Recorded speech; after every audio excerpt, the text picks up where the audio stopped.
and the frequent proud principal at Westlake High School. Thank you for joining us this evening. We do have at least one announcement before we get started. I want to have Ms. Hill come up and Ms. Harris come up for the band boost for our band booster. You just heard our drum line and saw our dances today. Today they're amazing. The whole band is amazing. So I'm going to let them go ahead and go. Good afternoon, everyone. Good afternoon. My name is Amira Malcolm Hill. I'm the band booster president, and this is my colleague, Ms. Beth Harris, secretary. And we just wanted to say greetings from the Mighty Marching Lions, Jazz, and Symphonic Bands of Westlake. We are in the midst of a fundraiser right now. We are providing alkaline water to the community, so you get a case delivered straight to your door. If you would like to support, just stop by this table and scan the QR code. Be on the lookout for the Lions because we are coming. We hope to get your support. Okay, thank you. So wonderful Wednesday, everyone. Welcome, Ms. Warren. So thank you for coming to Ms. Warren and our joint community meeting. How many of you know that Ms. Warren and I share schools? Yes. Do you? Okay. So most of the time people will say this school is in Ms. Warren's district and why is Ms. Dove over here, or same thing, if it's in my district, why is Ms. Warren over here? But one of the things that I am most proud of is that me and Ms. Warren work well together as a team. And as a board of education, we work well together. Our pure focus, whether you're in Alpharetta or you're down at Chat Hills on a board of education, is to be united. You do not see us on TV for a reason, because we focus on kids. We're here to focus and listen to you guys. We have community meetings just so we can get your feedback. We worked really hard yesterday, 11 o'clock in the morning till 7 o'clock at night, on a board meeting to get your feedback today. So that's why we're here. Ditto to everything Ms. Deb said. We wanted to start this, but first off, our meeting was originally going to be digital. It was going to be virtual. But we decided to have the meeting in person because if you have been watching the news, you know that public education is being attacked. I'm just going to say it very, very plainly. And so tonight you're going to hear for a couple of things. You're going to hear about our budget. You're going to hear about our millage rate. You're going to hear from our students with disabilities staff as we talk about what it looks like with the new federal budget and what that means for Medicaid reimbursements. And you're also going to hear from our board attorney, Ms. Suzanne Wilcox, who's going to talk about the legalities of some of these changes. At any community meeting that we are, please feel free to raise your hand, but we want to make sure that we are talking about this because in the news, you see people talking about taking money from schools, taking money from districts, and so we just want to be very clear about that. Before we start, the questions, Marvin. Can you go to the questions from the previous one?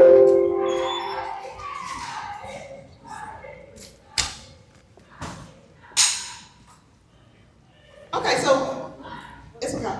We're going to start with some questions, and these are usually, I always ask how much money it costs for us to run our district. For those of you who have been to our community meetings, raise your hand and tell us how much money does it cost every month for Fulton County Schools to run the district? You can't answer this. No. Mr. Johnson, hold. Somebody who has not been to my community meetings. New parent, new family. New parent, new student, anybody. Oh, really? Okay, mama right here in the green, come on. Come on. I said some millions, Okay, well, go tell us how many millions? 3 to 5 million. So you say it costs us 3 to 5 million to run payroll in all of our schools. Is she low or high? Low, okay. We have another number over here. Anybody? 29 million? Are you gonna go with that? Really? Is that too high or too low? What is it? You say low? Okay. Anybody over here, do you have a number? Commissioner Pitts, what do you say? 100. Commissioner Pitts is actually, he's right. And take a second, Commissioner Pitts is here from Fulton County Government. Raise your hand, he is our chairman. And we also have our City of South Fulton Councilwoman Carmelita Guns. I was just with her this morning as we were going to school. Thank you guys for coming. So it costs us $100 million for us to run our district every single month.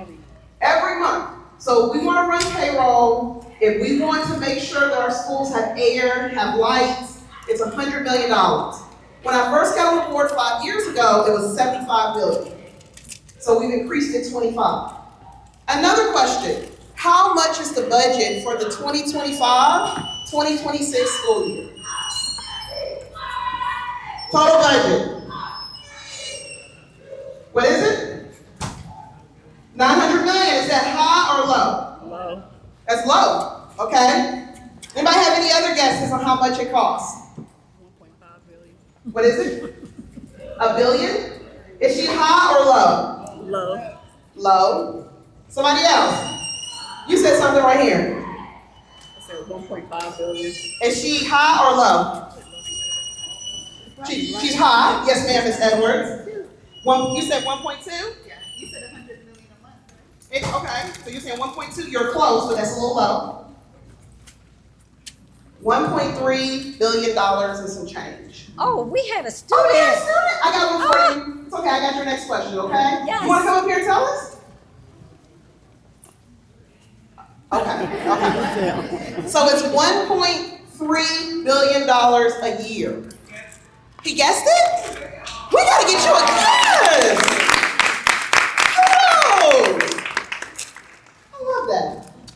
And so I'm giving you those numbers because as we start to talk policy and we start to talk numbers, I get calls from constituents, because if you're on next door, you hear people have been saying, you need to lower the millage. Raise your hand if you've heard that. Anybody hear that? All over next door. We have to keep by law 2 to 3 months of reserve. That means that if we can't collect property taxes, if something happens, we have to be able to run our district for 2 to 3 months by law. So in our reserves, Mr. Garif, how much money do we have in our reserves?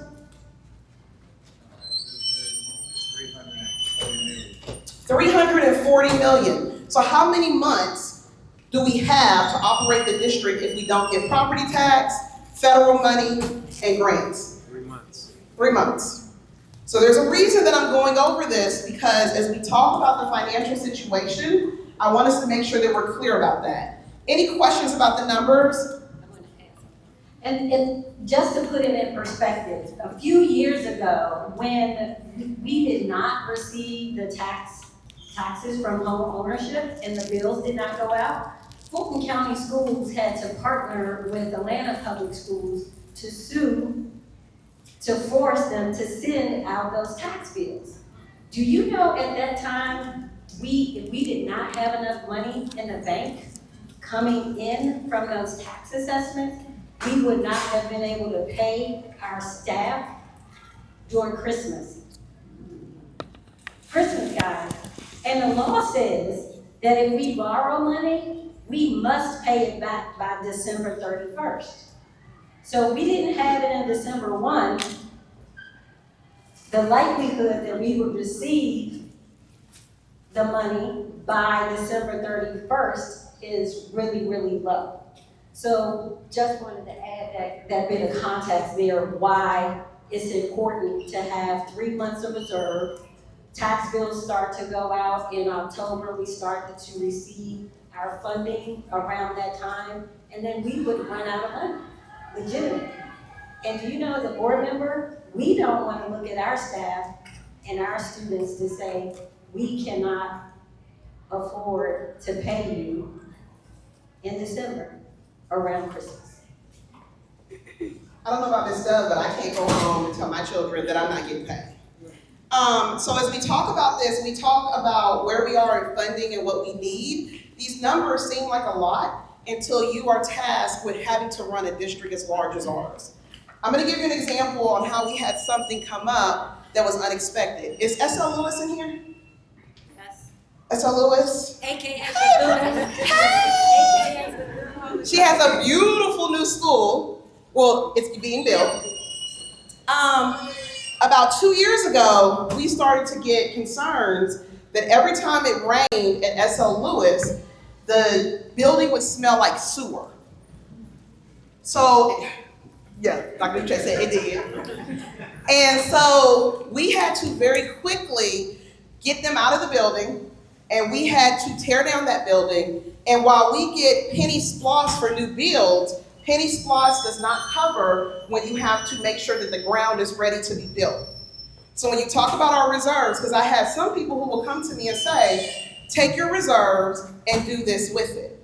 Well, in the situation like SL Lewis, we had to use some of that reserve to get those babies out of the building, to tear it down, but also to get the ground ready for what the new build was going to look like. So we have our money man right here, Mr. Marvin Arif. He is going to go over the numbers. He is going to paint you the picture of where we are. Please feel free to ask questions. I have on heels today, so I can't run, but where's Ron Maxwell at? I'm sorry. Wait, Ron. Ron Maxwell is one of our zone soups. He is going to get the question answer for you guys. And let me say this, if you came here tonight because you have an issue, you need to talk to somebody, we have several principals in here, but Ron Maxwell is your mate. So if you have a problem, y'all go to Ron Maxwell. You go to me too, but Ron has much more power than me. All right, Mr. Doreen. Ron. Good evening. I am Marvin DeReef. I am the Chief Financial Officer of Fulton County Schools. Been with the district for 16, going on 17 years. I've been in K-12 for about 20 years now. Prior to working in the K-12 environment, I worked in the private sector. And in the private sector, this for me is like being in a room full of shareholders, because you all have a vested interest in this organization. You all own a part of the success or failures of the organization. So it is my job to really paint the picture of where we are, because we need you. We need your input and feedback for these key critical decisions that ensure the longevity of Fulton County Schools, the continued success. We are a AAA rated organization, meaning we have the highest rating for Moody's for its financial standing of an organization. So, and what they quoted was sound financial management, and that will continue through whatever the economic climate is and how it ebbs and flows. But our job is to keep our eyes on what's going on and make those key adjustments to ensure the long financial stability of the organization, which means at times we're going to have to make tough decisions to make sure that continues to happen. So, and I'm hoping we have the right version of this presentation. If not, we'll just keep going with it. So, the board adopted a budget in June for FY26 for this school year, and it looks like the slide you see above.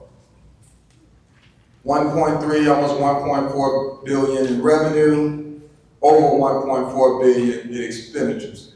And there lies the challenge. That is an $88 million difference. In other words, we're budgeting to expend more money than we're going to take in for that year. So we're relying on that fund balance a little bit. But I will tell you this, that's partly by design. I say it because many, many years ago, as I mentioned, I've been here for 16, 17 years, there was a time where we went through a great recession or, tough economic times, and we didn't have the reserve to really give us the runway to think strategic about how to respond. So we had to quickly make cuts and adjustments that was very, very painful. We didn't have time to think strategically about what it would do in the long term, because it was such drastic, and we didn't have the funds we had now to sort of give us time to really manage the situation. And that was by design. The board implemented a policy that said, look, we're going to put funds aside. That's what you see there on the right side, bottom right. Funds that were strategically put in the fund balance to ensure that if we go across tough times, we at least have funds to sustain us while we make these tough decisions. And now we're getting to the point of having to make some of those tough decisions, and we'll explain what led to that. So, I'm sorry, all right. So as we look at what FY26 budget, what it included, some of the key things that were sort of signs that we need to take some action. One is our special education funding.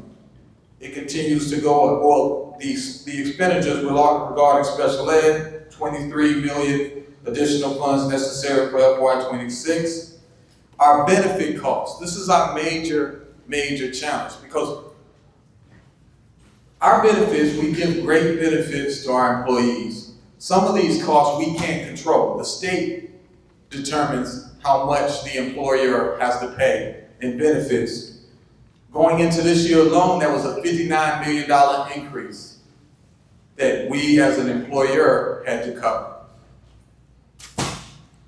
The other item you see here is the local fair share. This is the component that gets deducted from our state funds.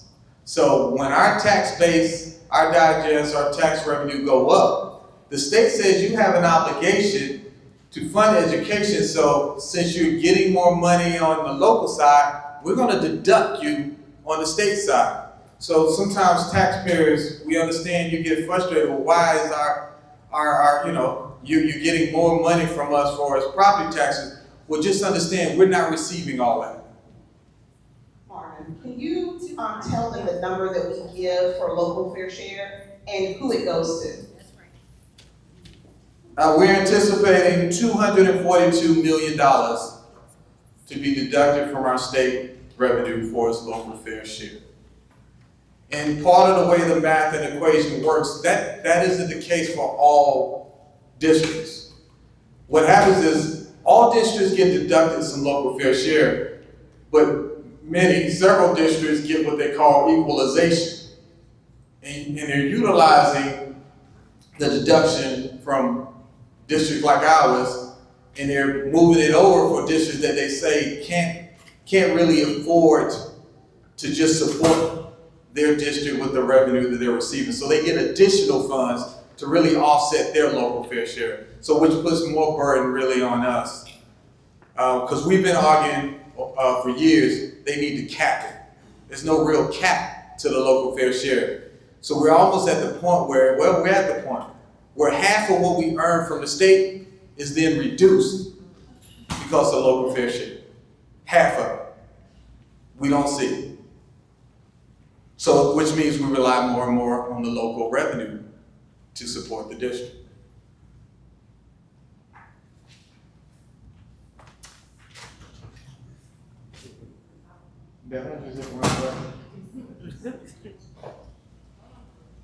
All right. Thank you. Sorry, I'm not used to this type of look.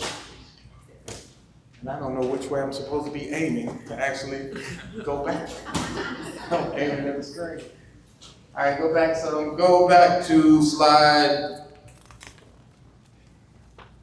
and I'm gonna pick up the pace. Go to slide 4. As I mentioned before, you are the shareholders. One of the things that we value is making sure we have the best employees, the quality teachers and others before our students, right? We want to ensure that we make sure that we have what we need to educate our students. And one of the challenges was vacancies, right? Was filling positions, was getting bodies in the building to do the work. And to do that, we had to make sure our compensation was adequate enough to ensure that we can get the right people in front of the students. I am pleased to say that our HR team, as well as the actions the board has took for the last several years of getting that pay scale up, has resulted in this year is probably the best year in many years for us having positions filled in this district. So it's been ongoing work. But with salaries is also a benefit component. And that's what's really hurting us. So as you look at these key facts, there's a lot of information regarding salary and benefits. But at the top, before I get into that, you can see one of our major challenges is the fact that our enrollment is declining. You can see that from 2022 to 2026, our enrollment is going down. Our average teacher cost, this is salary and benefits. So this isn't, I don't want y'all to go thinking that every teacher is averaging over $120,000 a year. That's not the case. That number includes the benefits. But you can see there is an increase, and that's both in terms of what we pay as well as the rise in benefit costs. But the benefit cost is really hurting us. So you can see the employer health insurance per member per month. It went from $945 a month to $1,885. It doesn't matter what your salary is. We got some people, some employees, where we're paying more for their health insurance than we are paying them, because it's a flat amount. The TRS rate, which I don't think some employees don't realize how beneficial that teacher retirement system rate is. We as a district is contributing to their retirement by paying 21.9% of their pay into the retirement. We talked about the local fair share, and you can see that increase since 2022. So our payroll costs, we have, I think the maximum number of days an employee can work is 235 days, right? So that gives us, that's $3.6 million a day we pay in order to support the payroll. That's just the salaries of this district.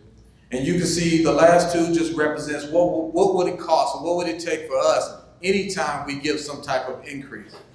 We give a 1% increase as a district, we need to find $20.9 million. To give a step in this district, we need to find $14 million. So anytime you've heard that we've given a step and an increase, at minimum, that's $34 million we have to find to contribute, to cover that cost. And to stay competitive. Once again, we're competing with 10 other districts border Fulton County schools. That's what we compete with for as talent. 10. Next slide. I'm going to skip this slide because I'm going to walk through those items. So once again, special education is our largest program. We have an obligation and we value that obligation. We want to support our students, but there has to be an awareness, and I want you to be aware that our largest special programs is special education, and it has increased 41.5% increase to our general fund in the past 4 years. Significant increase. The federal government, when they introduced Title VI-B to support special education, they had made a commitment that they was going to fund 40% of what it took to educate special education students. They're at roughly, 9 to 10%? That's a big difference. We get about $19 million from the federal government, but it cost us over $213 million. That's a big difference. Once again, that means the state and local have to pick up the money. Marvin, we're going to talk a little bit about this when we get to Medicaid. All right. But Mr. Reese said something that's really important. We fund this, right? We can't decide we're not going to pay for it. Right. So when we're talking about our neediest students, we're talking about our students who need the most. When you're looking online and you're seeing that special education is a federal program, but we don't get enough federal funds to cover it all. So we have to remember that, because people will come to me and say, well, you get federal money for that. It's almost as if your car costs $15,000 and someone's giving you a $3,000 grant. That's great, but it's not gonna cover my car. So we're talking about, when you see on the news that Medicare, reimbursements, when you see some of these things, put two and two together to know when they don't fund it federally, we fund it. Thank you. Next. Enrollment, of course, as mentioned before, the enrollment trend is declining 4.6% across 4 years in enrollment, and the trend looks to continue. That impacts us in multiple ways. Obviously, when enrollment goes down, that impacts. Enrollment is directly tied to the classroom, to the schoolhouse. So when enrollment goes down, the way we allocate to our schools, based on those class sizes, there's a decision to make to reduce certain personnel directly tied to that enrollment decline. So it reduces the number of teachers, it reduces the number of certain supports at the school level. It also impacts us in terms of funding, because our state funding is directly tied to that student enrollment. Now there are opportunities to make sure that we get our FTE count process right, to make sure we can generate as much as we can from the state, from the students we do have. But just know, enrollment has that impact. And of course, eventually it impacts how much we need facilities and things of that nature. So we know how challenging that conversation is to have. Mr. Reed, Yes. he doesn't mind me interrupting. No. When we talk enrollment in South Fulton, our enrollment is steady. So we have some of our high school principals here, Ms. Freeman, Dr. Stevens, from Global, Mr. Hall. Our enrollment at our high schools we have some of the top enrollment. I think last time I looked, Langston Hughes has 515 ninth graders. I think you guys are sitting at about 2,000, Dr. Stevens. And Ms. Freeman, you guys are sitting at what? 1908, that's a good number. Mr. Hall, what are you sitting at? About 580, his school is smaller. But I say that to say, when you talk about, y'all been to my meetings, but y'all know how. We love the Delta, we love the Zeta, we love everybody else. It's all fun and games. When we talk about that, our schools in South Fulton they are not at risk for closing. I want to say that again. And Ms. Dove, when we go East Point College Park, we're saying that our schools are steady in the enrollment.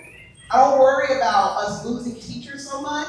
Maybe you might have a down grade and you have to move. But when parents are like, why is my child's class not being switched right now? It's because we're in the middle of 10-day count. 10-day count, everybody stays still so that we can count them, so that we're not losing money from the state. So when we talk about that enrollment in decline, that is happening in Sandy Springs and that is happening in North Fulton. So when we redistricted here, we've shifted a lot of the schools. We are going to have to do the same. We just closed 2 schools, East Point and Sandy Springs. And now when we go up to North Fulton, there are a lot of schools with a lot of space. We are going to have to close, consolidate at some point. So I want you guys to know that. I'm Marvin, I'm sorry, I'm quitting interrupting. No, you good. This is your show. I'm just. Health insurance, as mentioned before, but the big ticker, the big point about that is 99.47% increase in the rate in the past 4 years. Almost 100% increase. Which is costly, because that's non-certified portion, that's 100% funded through local. State don't cover that. We have to pay every penny of that with property taxes and other local revenue. Next slide. Local fair share continues to rise. Once again, I was here when it was under 150 million. Now it's all the way up to 257 million that gets deducted from our earnings, which is really a challenge for us. Because every time we look at what we're getting from the property tax revenue on the local side, we also have to consider what it's doing to us on the state side. Next slide. And of course, we want to reduce, as a district, we understand, as I keep mentioning how much we depend on local, we understand what that burden means to taxpayers. And so we want to minimize that burden as much as possible. We want to be good stewards, we want to be considerate and understanding that their investment in schools is important to us, but we also know they got personal things that they need to do. So there's tax exemptions that exist. Now the challenging thing is most of our exemptions, they're not dates. Sometimes exemptions are put in place, there's an end date, and then you can revisit to see what the situation is. Our exemptions that exist aren't inundated. They will continue. And we got new exemptions on the horizon. So that's what we're watching out for, the senior exemptions and other potential exemptions that are coming forward. But you can see how significant that increase has been for us. This is money going back to the taxpayer to give them some tax relief. And right now it's in the tune of $257 million of the tax digest is reduced to support taxpayers. Marvin, can you speak a little bit about the two referendums that will be on, or do you want me to speak, want me and Ms. Dove to speak about what's gonna come in November? Does that include the new? No, this is before that. This number don't include that. So yes, you feel free to. Ms. Dove, you wanna? So in November, taxpayers are gonna have a chance to vote on a referendum that will essentially, if you are, I think it's 65 and below, you get 25% off your school taxes. If you are over 70, you get 50% off of your school taxes. There's also talk that anybody over a certain age will pay no school taxes. So you see right here where it says $257 million that we get hit. So what we have said as a school district is, what's the number that is going to impact us if these two referendums pass? 50 million. So it's going to take us, it's going to hit us 50 million. If it becomes where no one over 70 pays school taxes, it will take our district into it will be extremely challenging. So we have tried to work with our legislators in that seniors need relief. I look at my tax bill and your biggest number is going to be your schools. Schools are going to get 70% of your taxes. However, when you talk about the running of schools and all the things that we have to do, if you take that money from us, it will be very hard for us to operate schools and how we operate them now. So when we're talking about this, people will come to us and say, well, you have an overage. You have all this money. When the referendum passes in November, you have seen us starting to pull back. You have seen us cut 5% from departments. You have seen us looking at programs and saying, are we getting the results we need? We have been cutting. If this passes, we will make more cuts. It is inevitable. If you were in the community meeting here in maybe April or May, there were conversations where people said, well, what if that's not fair? Because I've paid into education, everybody should. Everybody doesn't feel that way. So we want to make sure that people understand that, because it gets very easy for people to say, well, the school district is wasting money. If you look at this, we're not wasting money. So what that boils down to is it's $250 million of local fair share that's already being deducted. And it's another $250 million on top of that, and potentially another $50 million. So the taxes that your tax bill has, $300 million of that, more than that, is not even coming to our district. So that's $500 million. So we have 180 school districts in the state of Georgia. We believe in public education, so we also believe that we should help support some of those districts who do not have a healthy tax base. But in doing so, we're just asking our legislators, just put a cap on it. Can you cap that? Because we, as a community, continue to help fund these other districts that cannot. And you may be surprised about some of those districts. Like Gwinnett is a recipient. We give Gwinnett Is a recipient.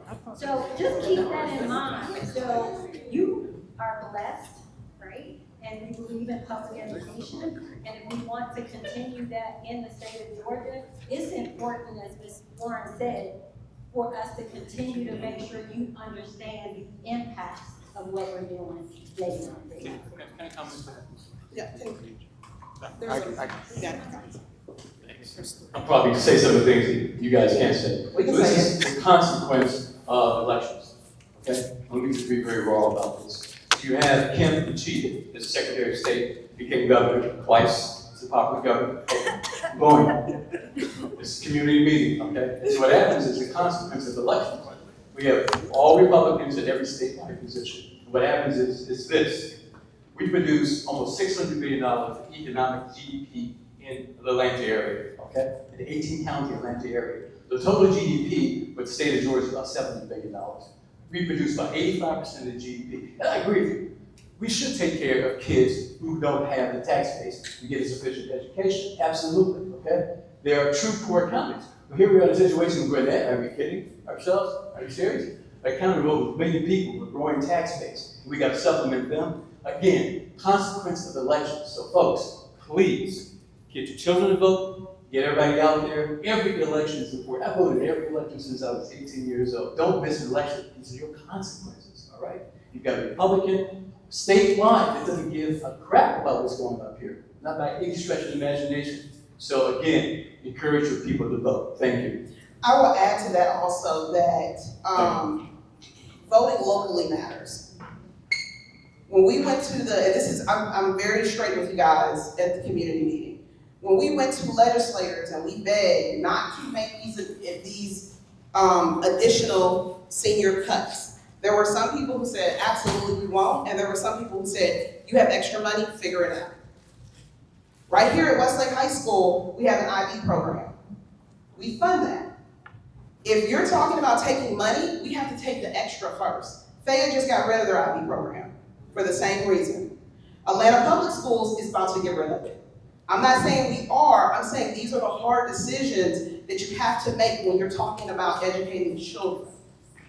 You also have other school districts. We're blessed in that in South Fulton, we have schools that are growing.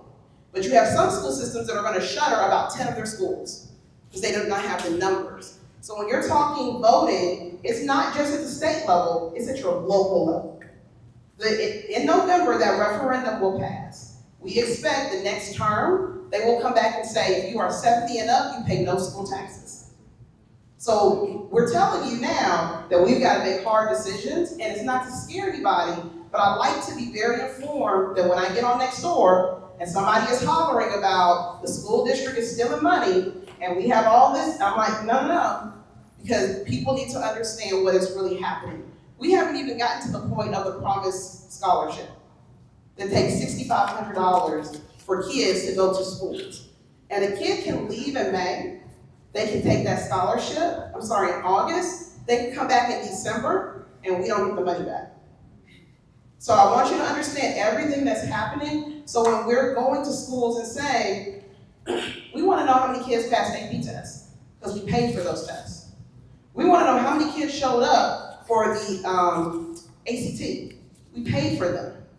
So when kids don't test for IB, we have already paid for it. So we're wasting money. So these are the conversations that we're having. We're looking at passing rates for IB and AP. And we're saying, if you're not passing IB, why do we still have it? Because the taxpayers are looking at us. If we have to raise this millage, where we likely will, they want to know that we have taken their money seriously. So we're telling you this isn't a scare tactic. This is where we're at right now in education. Ms. Warren, to be clear, this year, we're not talking about raising it. No, not this You're year. talking about the future, 26, right? 27. So 26, 27, and you guys know, you've been at our community meetings, we have been talking about this for years. This was not, we didn't even know about what's happening federally at all. So this was us and our board and our staff pre-planning around what scenarios could happen. So please stay informed, and local elections do matter. We have Councilwoman Helen Willis here from District 3. Thank you. Did I miss anybody else who came in? Okay. Marvin, I'm sorry, we took over your presentation. Okay. No problem. No, this is good. This is good. And I'm just don't count that as part of my time, though. I know I was on a ticket. All right. So, with all that said, when we approve the budget, we go through the budget development process. Part of what's required, the board makes sure of, they want to know what lies ahead. What do we know, and what do that look like? Basically, can you come up with an early warning detection system? And this is what the long-term forecasts do. We plug in numbers of what we do know, what we anticipate, estimate, and we plug it into to our formulas and various information. We look at our school allotments, plug it in, we get a long-term forecast of what our enrollment looks. We plug those enrollment into our long-term, and this is what spit out. This is what let us know that, look, we got a problem, especially if that senior exemption becomes a reality, which is baked into this. You can see anytime you see red in a financial spreadsheet is not good. So you can see this is what will happen if we do nothing. Of course, we're going to do something, but this is what will happen if we do nothing. You look at, ideally, going back to that AAA credit rating, ideally our credit agencies want us to have at least anywhere between, for us, it's probably higher, but anywhere between 15 and 20% is usually a good spot for us percent of expenditures, that our fund balance can cover at least 15 to 20% of our expenditures. You see, in 2027, it goes to 11.98. We got a problem right away. Why? Because if that senior exemption get approved, that's when we'll fill it, 2027. And then it goes downhill from there. We've already been facing the state funding will continue to go down. This is the first year in which we expect to receive less state funding this year than we did the previous year. And that's going to be a trend because of our enrollment and our FTE. So that's impacting this number. And other different components of this as well, but the bottom line is 2029, that ending fund balance is red. We run out of money. So we have to do something. Next slide. So what's our strategy? Well, we call it glide. The reason why we call it glide is for a couple of reasons. One, when you get to what they call a funding cliff, you don't just want to drop and fall off the cliff. You want to glide. You want to gradually go into a safe landing. The whole point of building up or having a strong fund balance was to support us, to sustain us, so we don't have to be drastic and just to the extreme and all of a sudden make actions right away. We took some gradual steps this year. We had to reduce our number of schools. We had to reduce by 2. We made some reductions to central office. We had to make some gradual steps. We're going to have to make more potentially in order to get through what we're dealing with. And so we're going to be looking at, is there opportunities regarding student enrollment? Can we find more kids? Can we do some things? Can we, once again, our state funding is based on our FTE count. Are we doing the best to account for the kids to get the most state funding? We're looking into that. And of course, our local revenues, there's something we're missing. Lean operations. Going back to what Ms. Dove and Ms. Warren spoke about our programs. Are they effective? We need to really look and make sure that we're putting our money where we need to put it. Streamlining our processes. Are we doing anything that's inefficient that we can do better to save the district money? Invest in innovation. Sometimes you have to put money into something to see more long-term savings. In essence, I like to use the LED lights as an example. So now as we build our buildings, should we look using more efficient lighting that's going to last longer and less maintenance? Ways to be more innovative in terms of our allocations and think differently. Diversify our revenue streams. We're looking at how can we find alternative revenue to help offset some of the revenue we're losing. Grants, donations, what can we do to bring in additional money? We're examining the things that we do charge. Facility rentals. We have cell tower leases that we lease up. So looking at things to see if there's opportunities that we can take advantage of. And of course, be more efficient in the way we do business. So that's GLIDE in a nutshell. There's a committee, there's a group of cross-functional team that's working right now. We got over 100 options on what we're looking at and thinking about for is how can we attack or address what we see is this challenge in the foreseeable future. So the team is at work. What I want to do is, you're stakeholders, you have an ownership in this. So your voice matters, your opinion, your thoughts matter. So we can go ahead. I know you got limited time, so it's not necessarily CFO for the day, but for the next 2 minutes, you're the CFO. Next slide. What I want you to do, if you got a phone, is to click on this QR code. This is what they call the thought exchange, where I want to get your thought, your ideas about what we can do to address this challenge. You as part owner in this. And we're taking and we're looking at all types of suggestions and opinions, and then this team, what they do is they research it. They go through, see what they pull information, estimate what the savings is, think about the pros and cons. We're taking all suggestions, opinions, and we're running it through and seeing, well, maybe this is a good idea. Maybe we didn't think about that. So if you got something that you think would help the organization and benefit us in the long term, and protect. Our main goal is to protect the students' learning environment. We want to do what we can to address this while not disrupting the education in the classroom. I think my time is up. Oh. Questions?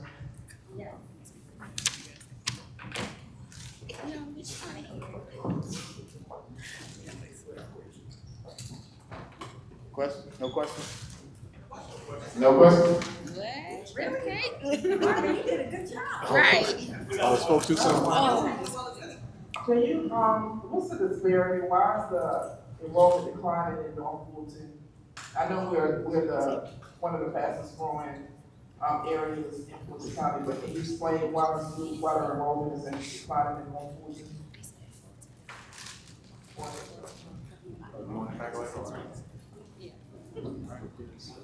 We don't know why. He's literally just across the birth rates, and every March, we do a presentation, our staff does a presentation on just low birth rates altogether. So we don't know exactly why they're doing it, why their enrollment is declining. We also are surrounded by several other districts, and so we're right on the cusp of there around Forsyth and some of the other districts as well, and is possibly kids going to private schools. So really don't know exactly why we are decreasing enrollment in a district. It's a combination problem. It's not one single thing that you can point to that says this is why our enrollment is declining. But one more question. If you know any 20-year-olds, late 20-year-olds or 30-year-olds, how many children do they have? One? I mean, just show of hands. How many? One? None. Two? None. So there are people are not having children at the rate they were having children before. So therefore, with the birth rates being very low, and that's what I always ask, you look around your community and you tell me how many babies do you see being born these days as compared to the past. Any other questions? Okay. Quick question. Well, first off, I'll just add on the declining enrollment there. I know a lot of you have seen the article about how Atlanta is not predominantly black anymore, but a lot of the people who moved previously to the north are coming back into the city. They're coming back. You see a lot of the new bills, the gentrification, so that's another reason. But the question I had was, you kind of mentioned the promise, and it kind of goes on to private school. I know we kind of track that data. Is there any concern, I shouldn't say concern, is there any thought that the way the economy is, the way people are losing their jobs and things of that nature, that we'll see an influx of those kids that are currently in private school coming back to public school? And is there a plan, as you talk about, hey, potentially having a decreased size or not having enough things, that if that happens, has there been any thoughts about that? You want to go? You want to say? Yeah, we track it very well, so we know where our kids are, right? We know in South Fulton, if you look at the numbers, we do reports once a year, and the majority of kids who go to private school are in Sandy Springs. And Sandy Springs is very small, so I want you to remember that. They have a lot of kids in private, but also North Fulton. South Fulton, we have a few. We probably have maybe 1,000 at best. I have to look at the number. But we are, anytime they come, we're gonna enroll them. You live in, and we have several parents who have left private school and are now in public school. And many of the principals are nodding their heads because enrollment, they keep coming. They keep coming, they're here, they keep coming. So that's the good thing about public school, right? We can't turn you away based on other than where you live. So and even then, we still have things that we have to do. So we are prepared to take those students. I've had a lot of parents want to tour Westlake, they want to tour Global, they want to tour Langston, they want to tour Creekside, they want to tour Tri-Cities, they want to tour Banneker, because they're paying $60,000 a year for a school, and they are like, we can't sustain it, and they're coming back. So yeah, we absolutely will welcome that. And one thing I love about Fulton is that we have a lot of programs, and over in the other side of Banneker, we also have the College and Career Academy along with Global, along with the Promise Career Institute. So we offer a lot of services that other private schools don't even offer. So that's why they bring their children here. We have FAA certified drone pilots that are in our district. And so when we start to look at things like that, and programs like that are done with high quality and fidelity, our students are amazing. They walk into the building and they're shocked about how well our buildings are kept, because we want to make sure our teachers and students are in a good building. So definitely we are tracking that, but they're coming back. I see a lot of them starting to matriculate into middle, 8th grade up into high school, so they may do their elementary school years in private and then they transfer back into public schools. And also athletics. We have a lot of parents who are watching our athletic teams and they want their children on those teams. I ain't gonna say you're gonna play. And some of them might, but I have parents who come to me and say, we're zoned for this school, my child plays basketball, he was really good at his school, you think he's gonna make the team? And I'm very honest in saying it is highly competitive. If they're gonna come to one of our schools, just be prepared for the athleticism that a lot of our kids have. So you have parents who are thinking about that because strategically they're trying to say, I want my child to go D1 or D2, and it's in all sports. So a parent will say, I'll go here, yes, my other school might have had a better baseball team, but if I'm on this school and baseball is not really the thing at this school, I can get more eyes on my kid here. So it's very strategic. And I meet people daily who said, you know what, I've come back in the district and my kid is doing this and my kid is doing that. We also notice with our students with disabilities, and we'll talk about this in a minute, a lot of parents come to me and say, when I was at X school, I wasn't getting services. And so they come back to us because they know that we have streamlined approaches. And so they're like, I'm coming back because when my child was at X school, they didn't get speech services or they didn't get this. And so they're coming back. So make the correlation with the increase. Parents are coming back for a variety of reasons. Do you have a question? Controversial, so I'll say it's not this part of the thing, the presentation, but I think one of the things is how do we, as a community, because I know we have different levels of politicians in here, in state government, local government, and how do we create a situation where just because I've reached a certain age that I just, not abandon, but essentially abandon the taxes, because at the end of the day, we're all a part of the community. Now, you may not pay as much taxes as somebody who has a kid in school, I can understand that, but now everybody is in a competitive piece that they're calling for money. Because you got federal government's cutting, state is cutting and not funding these different things, you got Medicaid not funded. So I think my thing is, as a group of people in this community, we have got to start looking at how to support one another and stop competing and say like, well, I can't do this, but your budget can do this, so you need to do these different things. And that's just on a, like I said, just as a community, that's something that we really need to think about, because that's part of the problem, and this is why we're here as well.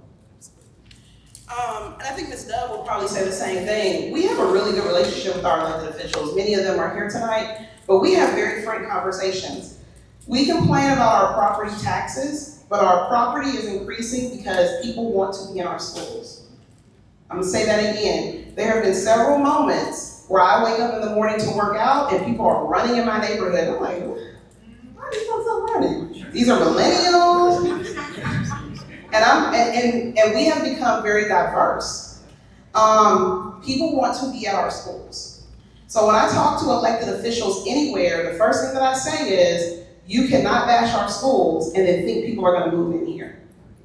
So if you're on next door or you're at the seat and you're talking about how you're upset that we discipline your child, and so now it's a problem, now you all on the internet talking about us, well, don't get mad when we don't get development.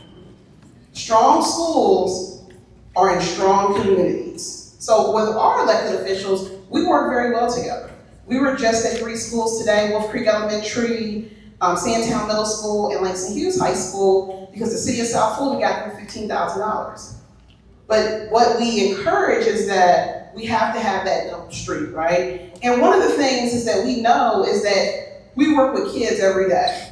Even with my own kids, something's not gonna go right. But I don't necessarily go and say, that school's horrible. My child probably did exactly what they said they did. So we just have that conversation, and I try to ask every elected official that wants to come in our schools, it's great you wanna be here. It's great you want to take pictures, but every day we got kids. So come to some of our things, support our schools, so that people know when they're coming to the city of South Fulton, Union City, Fairburn, East Point, Hateville, College Park, Chattahoochee Hills, I can put my kids in the school. That is hugely important. So I do think there has to be a shift, but the schools, we also have to tell our stories, right? There are a lot of people who don't know a lot of the great things that are happening. And so they'll just say anything. So you have to be prepared to say, hold up, no, Local's an amazing school with an amazing principal doing amazing work. Mr. Hall, stand up for that. With a 100% graduation rate. You know, one of the things you mentioned that made me think about our partnerships with our local officials, and you may have heard this on the news where we partner with the city of College Park. So we know that getting kids back in school the first week is important. So the city of College Park, who has their own electric company, let me be clear, is giving a 15% discount for all the students who are in school the first week of school. So you tell me that is what partnerships look like. That's another great example. And then they also place yard signs throughout the community that says school starts on August 4th. So they want our kids in school. They understand the impact of our schools and being educated, and they work really well with us to implement the Promise Career Institute. Any other questions? We're gonna have our board attorney come up, because you guys, were y'all watching the news like July 1 when you saw the president decided on July 31st that he was not going to disperse money to our schools? Was anybody watching that? I was just watching the news like this the whole time. So literally people would come to me and say, y'all need to do this, y'all need to do that. And so we brought our powerhouse attorney, Ms. Suzanne Wilcox. She's gonna talk a little bit about legally what we can do, where we're at, and then we're gonna ask our special education staff if you guys can come to the chairs, and then we're gonna honor kids, and we're gonna get out. Okay, just me and a lawyer standing between you and go home and eat your dinner. Everybody loves to talk to lawyers, right? It's the best thing ever. I always tell people I'm a nice lawyer. I work with schools. I try to protect your kids, your staff, your taxpayers, your investments, to keep everybody moving in the right direction. And it's my honor. And I will tell you, I represent dozens of school systems. Fulton is doing it right. They are amazing. They work so hard. They have great staff. They have great systems. It is my pleasure and my honor to work with y'all. So, and great parents, y'all are incredible. So thank you for everything you do. And let me just talk a little bit about what's going on in Washington and what we're all sort of wondering what's gonna happen from day to day, right? And I'm a member of about 20 different groups of education lawyers that talk to each other all the time. We don't really know what's going on. And if they say they know what's going on, they're not telling you. Nobody really knows what's gonna happen tomorrow. But what we know happened in July is that on July 1st, around the beginning of the month, the federal government determined that it was gonna withhold $7 billion with a B dollars from being distributed, that school systems, states really, were expected and then to distribute for this school year. That was withheld. It was withheld for about 4 weeks. We did not know when or if that money was gonna come. Now, fortunately in Fulton, it wasn't a huge hit. You all were so prepared financially, you were ready to absorb that, and that was okay. But this is a sign of things to come from a legal perspective. We expect to see more of this. There was also a rescission package. Did y'all hear, maybe you saw on social media, like people talk about public television and public radio. That was impacted by what's called a rescission package. So basically, money had been appropriated, was ready to be spent in the budget, and then there was a congressional basically rollback and said, oh, never mind, not that, this money is not gonna go out. We expect more, because that rescission went so well for the folks up in Washington that wanted that, we expect to see more of that, okay? And while there was no education funds in that rescission package, we do expect that there will be rescission funds in the next, we do expect that there will be education funds in the next rescission package, and we do expect another one.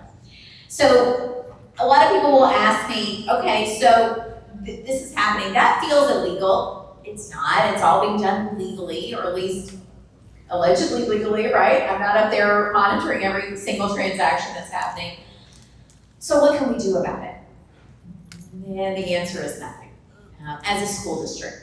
Now, obviously you can vote and you can make your voices heard to your congresspeople and your senators and all that. Obviously keep involved, keep informed, making sure you're getting good information, good news that's accurate and factual. But as far as what Fulton can do and what we can we sue them?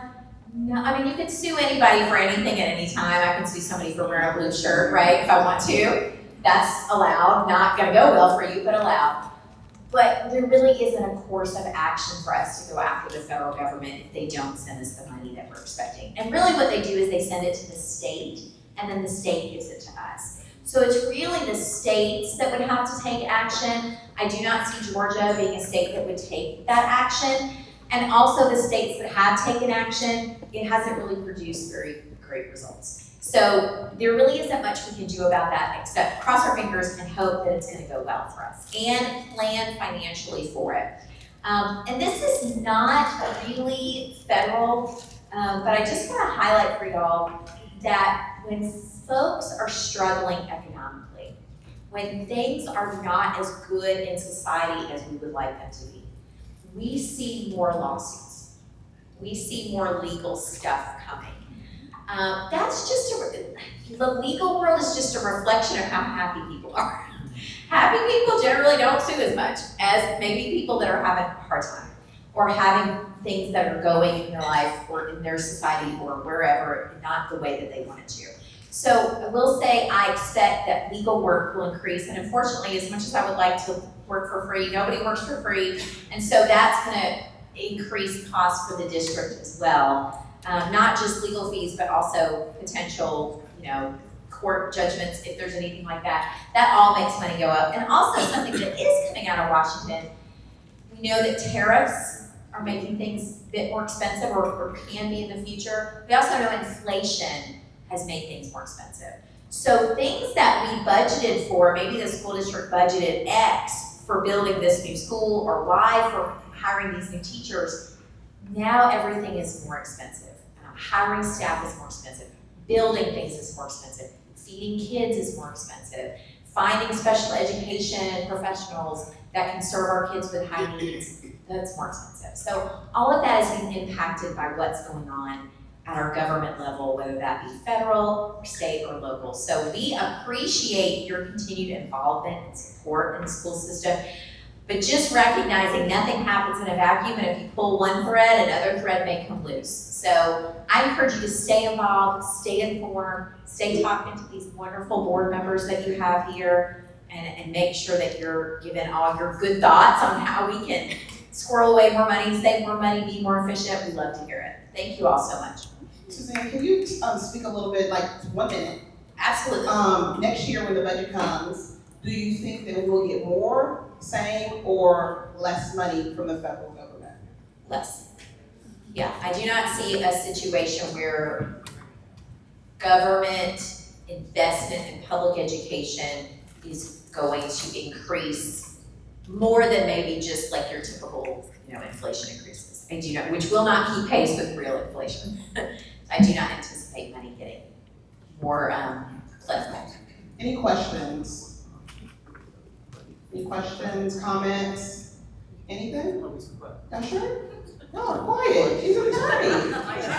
They're tired from school's opening. We're gonna very quickly, they already given my notice, they said I gotta get out of here by 7:50, so we're gonna do this real quick.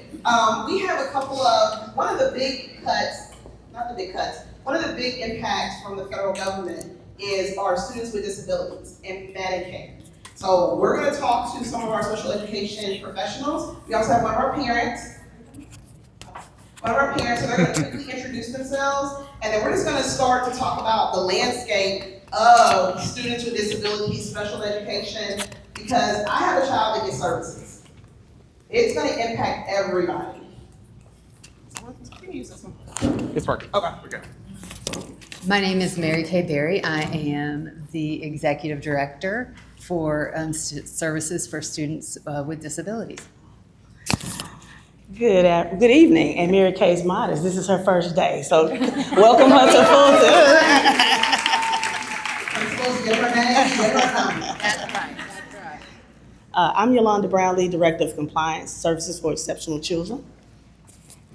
Good evening, Catherine Harper. I'm the Director of Federal Programs. So a lot of the federal funding you hear them talking about, I work with that every day.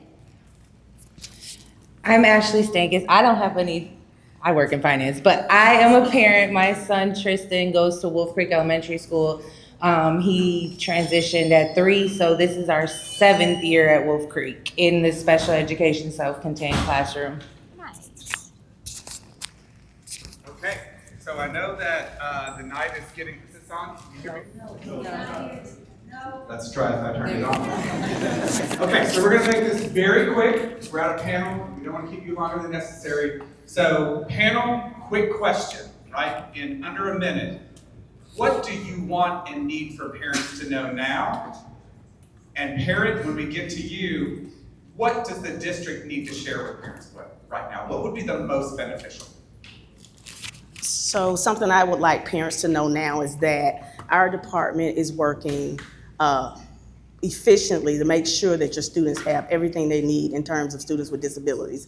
I know you guys hear about cuts, but the last thing we cut is services we provide for children. So when they're saying cuts, it's more like personnel. So we're trying to learn how to do less with more people, but it will not impact, our goal is for it not to impact students in the classroom. I'm gonna be special ed first, and I'll jump in. Okay, so for me, the biggest thing right now is to watch what is happening with the budgets. The federal government, Congress, is currently working on their budget that's gonna come out ideally by October 1st. And in that budget, there is how much money they're giving to the different departments, right? Department of Health and Human Services, Department of Treasury, Department of Education, the one that we are most interested in tonight. And so what they're going to say is how much money they want to give to education in the grants you've heard of, Title I, Title II, special ed grants. And that money will be what ends up being our federal funds for next school year. So pay attention to what that budget looks like. If they're talking about cutting federal funds, reach out to your elected officials and let them know how you feel about it and why federal funding for education is so important for our schools. I just wanted to mention, we talked about cuts in Medicaid, and what I really want parents to know is that there are 2 different pots of money, well, many, many different pots of money for Medicaid specifically, but there is a pot for students with disabilities. And it's very important if your child has a service like speech language, occupational therapy, physical therapy, we can bill Medicaid and it won't impact the services that you receive through Medicaid. And that is very important because the district did bring in last year almost $5.4 million in Medicaid reimbursements. And so a lot of times your therapists will encourage you, don't let the school system bill for Medicaid because it'll impact your services. It doesn't. It's a completely different pot of money. And so I just encourage you, if you have questions about that, please reach out to us and we can help field some of those questions that you have. I just Just have to say thank you, Ms. Dove and Ms. Warren, for inviting a parent to join a panel. I think this is the first time I've seen a panel with our experts and our parent experts up there together, so really nice. So you want? Oh, she did last year panels in So you want something that I think the district Yeah, can. what would you say from a parent's perspective? You have a parent audience full of parents. At this time of year, we're week 2. What do you want to know from the school system and from special ed and from your school principals in your schools? What's important for parents to know right now through your lens? Through my lens is just take it one day at a time, especially with the special education program. Services don't even start until next week. None of the kids will get speech, OT, anything like that. And give your child grace. They have to adapt to their new person. And also, do not just rely on the school. There's so many resources out there that you can get in the community. I actively help families every day get Katie Beckett. Never has my son's bills not been paid through Medicaid because he receives adaptive services in the classroom. Thank you. We'll start back with you. Second question real quick. We'll go back and we'll open up quick questions for the audience. So all of our parents are partners. Whether you're happy with this, or sometimes you're mad at us, you're still our partners. So know we value your partnership. So as one of our parent partners, what is the value you think that parents bring to the schoolhouse as a school partner? As a school partner, you put me on the spot. Just you're a parent of a student that we serve every day.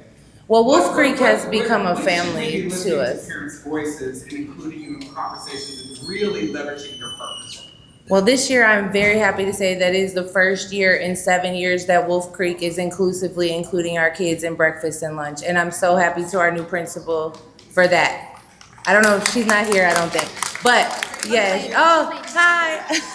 Yes, I have been advocating for 7 years for our kids to be able, my son has been in a self-contained classroom. So the inclusion, it matters. Even if they try and they have to go take a break, Wolf Creek has a sensory room. I think all the schools that have a program have a sensory room. Speak up. Don't be afraid to ask. Dr. Brownlee knows I will call her with no problem, and she will answer, and they're very responsive. So just don't be afraid to share your voice and express your concerns. So what I heard was advocate and make sure your child's included. Thank you for that. Love that. For parents as partners, I think especially if your child attends a Title I school, that is our biggest federal program that we receive, that means that as a Title I school, they're required to give you opportunities to participate, to have input into the building. So when you see those invitations come home asking you to come be part of that, be part of that. Make sure your voice is heard. Make sure you answer questions that they're asking you, and participate, because it really is a partnership, and when we all work together, all of our kids do better. Thank you for that. Yolanda? Parents as partners. I don't think I've ran into any parents in this area of our community that don't partner well with special education. But if you have some neighbors that don't, I think the best thing is to encourage them to participate and ask questions. A lot of times parents aren't understanding. We use a lot of jargon and acronyms, or I always try to speak to parents in layman's terms and encourage them to ask questions. If they don't understand, ask again, ask in a different way, reach out, and don't, I ask them to assume goodwill, because sometimes when they're in the heat of the moment, what they said and their perception and what the school said and their perception can be two different things. So if we could just try to cool our heels and come back to the table and think and be partners and brainstorm on how we can do best for our students. So what I heard from that is, if you don't understand, push us to explain it. That's what we're here for. Mary Kay? We are one team. We are there to work with you, to partner with you, to meet the needs of your child, and that's what we want to do. And so what I would say is, you know your child best. Just like Dr. Brownlee said, you know, if we are not hearing it, say it again. But we are here to partner with you, and we are one team for your students. So thank you for that. So this panel, one team, you heard that, one team, one goal. So these team of experts are going to be available right after. If you have any questions for this, we could take one or two before I turn it back over to Ms. Warren, Ms. Stubb to end tonight's discussion. Is there any real burning questions for our esteemed parent, our federal programs expert, or our special ed experts that we have on our panel?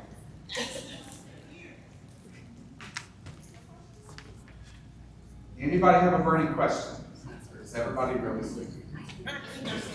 Okay. They're going to be available right after we end the panel. Thank you very much for continuing to partner with us. We value your voice. We value your partnership. I didn't even introduce myself. Chris Matthews, the proud assistant superintendent of student services. Our job is to remove barriers for kids and families. So reach out to us anytime you have a barrier. That's what we do Monday through Friday and some Saturdays and Sundays. So reach out to us whenever. And I'll turn this back over to Ms. Moore and Ms. Stubb. Thank you. All right, it's 10:45. We have some students to honor. You guys know how we do. We have Miss Brandy Walter. Nice to meet you. I know I saw y'all pretty trying to get up. We got 5 minutes. Where's Brandy Walter? Come on, Brandy. This is you're a sophomore, and last year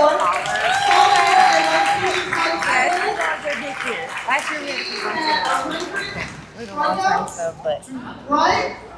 100 strikeouts? Not that for her. She said 103. Dr. Stevens, come right up here. I love softball. I love softball fans. She's only a sophomore. Oh my God. Okay, yeah. Here comes Dad. Come on, Dad. And coach.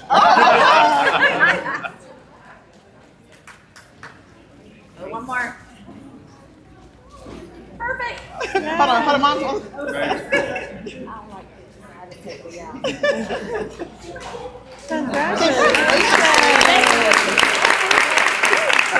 also have Austin Parks for our AAU National Junior Olympics. Is Mr. Parks here?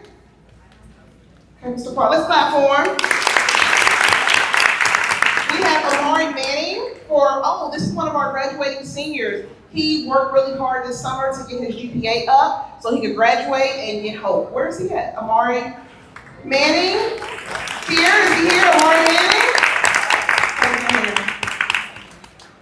We have Destiny Brown. She got a full scholarship to the Norwalk Conservatory pre-college intended for musical theater. Destiny Brown. Come on, Destiny. Where are you a student at? Where are you a student at? Tri-Cities High School. Oh, okay. Yes, ma'am. And she sung for us this summer at the Delta event. Y'all, she can sing. She can. Okay. That's right. Congratulations. That baby can sing y'all book her. She can sing. Okay, we have Tristan Pitts. He was a part of the Xavier University Magnificent Males program. It's Tristan Pitts here. We're still going to clap for him. And we have Bryce Norton, who was a culinary ambassador for the Navigate Foundation this summer. Bryce Norton. I think they might have left because it took too long. Thank you guys. If you need anything, we have our special education staff. Where is Ron Maxwell at? Okay, we have an issue. Ron Maxwell is back there. Thank you guys. Go home.